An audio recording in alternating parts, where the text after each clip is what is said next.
Hey guys, thanks for joining me. And if you like what you see, please subscribe. I'm just getting to the knife show here. I don't know if you can hear me or not. It's the Lehigh Valley Knife Show. Very excited to check this out. And I'm hoping to meet some cool people. Let's go inside, see what happens. So the first person that I came across when I walked in was Creley, Gary Creley, and he was super nice to me, and he allowed me to buy a couple of different things from him. I didn't buy a new knife, although I really thought about it. He has some of the Magna Max now instead of Magna Cut, which is made for high edge retention, whereas Magna Cut is more of an all-around type knife. And we also kind of discussed his feelings about how like consumers seem to really be interested more in edge retention than in anything else. And I really liked this. This is a Magnum Max blade right here. Seemed very nice, and of course I love the Mako design. But he said, you know, at the end of the day, people are only interested in edge retention. 16 degrees. So what did I get from Gary? Well, first off, this is the old Mako Ulti clip that he had. I can't remember who he said makes these new ones for him, but he says that these are vastly superior. I haven't put any Wicked Wax on these anymore. You can see the differences here. I've been carrying it, and what I did is I asked him if I could buy one, and he did let me buy one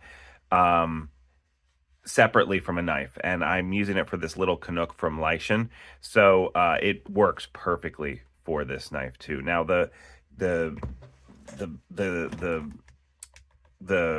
sheath that comes with this is actually a really nice sheath. I actually like this sheath a lot.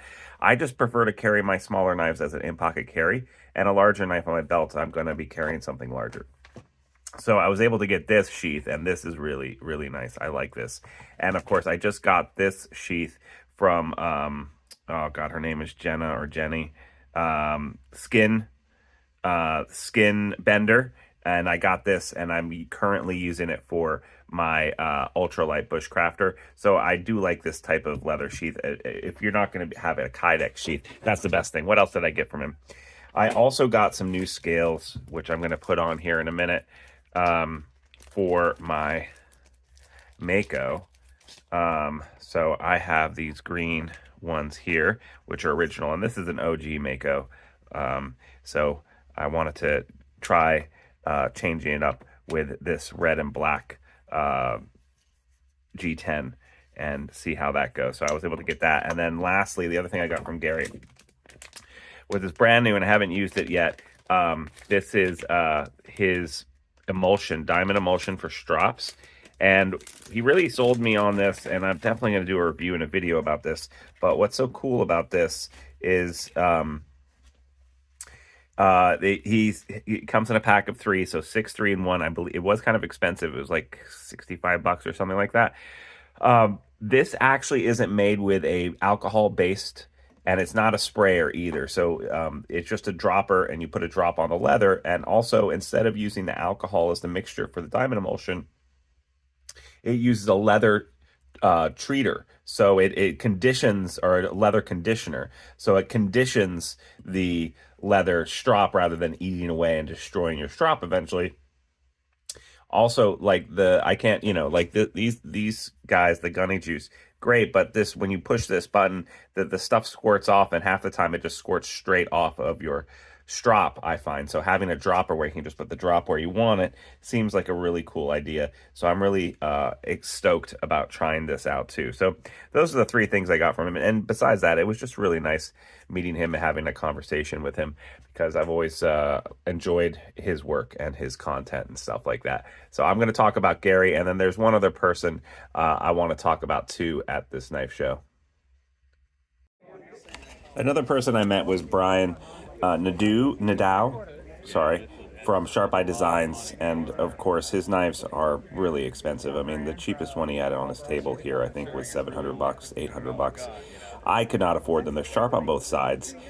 They're real daggers, and you can accidentally cut yourself on them really, really easily. I did not do it, but the impulse to close it by putting your finger on the top of the spine is really, really there. However, he said that he's not going to be making any kind of designs with Chinese knife companies anymore, like he has at the bottom of this table here. The reason why he's not going to be doing that is because there's just too much going on with them, and the profit margin isn't there, and he's just going to stick to making his own customs. And he said most designers, small makers, are doing the same thing these days. They're just going to move everything over to the United States as much as they can, which makes sense. I wish I could have afforded one of these, but I couldn't afford any of these. But they're beautiful, beautiful handmade pieces. And then those are the last ones that he had. It's always like that. Leavon's taken over the knife show here in the Lehigh Valley, which is really cool. He does the Knife Nuts podcast, and here he's taking a picture for his Instagram of the guy who won the best folder for the show, which I'll give it a close-up here of in a second. I already forget what the name of the guy is, but the folder is absolutely beautiful. So, Up, down. yeah, here in a second here, I'm going to show you a close-up of it.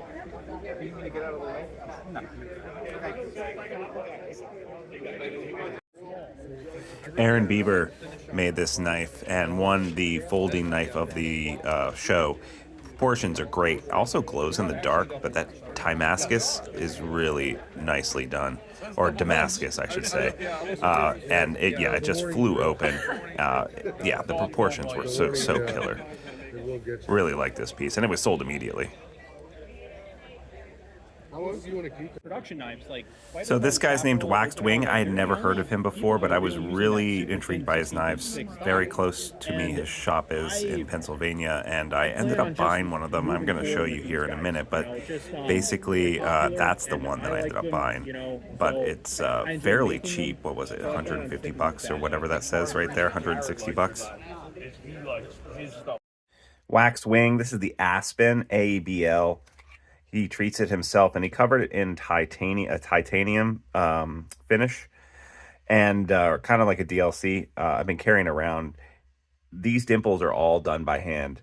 Some people, I put up a short of this, and some people were like, oh, that must be uncomfortable to hold. It's actually not. It's just nicely textured. Imagine holding a nicely textured diamond or frag pattern. That's basically how it feels. It's not sharp at all, but the repetitive nature of how he was able to do this is pretty cool. Now, obviously, this isn't pinned. I did ask him about that, but he said, he just hasn't gotten into the pin machine and stuff like that.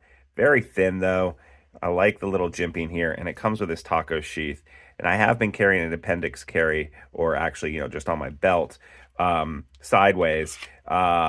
I will say that this texturing does, when it's underneath my shirt and hidden, and if I'm sitting down, it will, obviously make my stomach have these imprint on here, which is hilarious. But in general, super comfortable, 4-finger grip. This is the Aspen. Definitely check him out. Only knife I actually bought at the show. I was really restrained. But I really like this piece, and I like the G10 and the color and the scales and everything. It just... and a great little in-pocket type carry or belt carry. So check him out, definitely. online drops and stuff too. So overall, just lots of really cool little things. Like this knife right here, that's done on a bush bearing rather than a full flat bush bearing, so your finger can go in there. This guy was pretty famous, can't remember his name right now, but he had done a lot of stuff and done some production folders back in the day in the 80s. 90s as well. I really appreciate but just that. Little custom maker that is from the area. It was a really cool knife show. I'm really impressed that Leavon did such a good job getting so many cool people there. I came so close to buying this. This is it was called Stabilized Apple or something like that. But those were some really cool knives. This was Ogden Knives. Very nice little pieces. I didn't end up getting one of them, but they were all super cool. Lots of chiseled ground kitchen knives and stuff, like this piece right here. Kind of thin in the hand, but super well put together.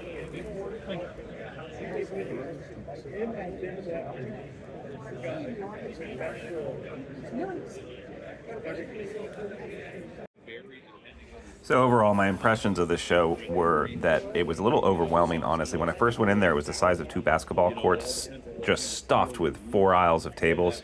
And I quickly became overwhelmed with how much cool things were in there. And, I tried my best not to get too much social anxiety being around all these people. But I try to talk as much as I could and not come off as a jackass. But overall, it was just phenomenal show, and I really love meeting Gary Creley and a lot of the small independent knife makers that are around Pennsylvania. And Leavon, you did an amazing job. Hopefully you get to see this video. I'll definitely tag you in it. But thanks for putting together such a cool knife show. I definitely recommend, if you're near the Lehigh Knife Valley show, that you come and you see it sometime. And if you do, let me know. Maybe we can meet up there as well.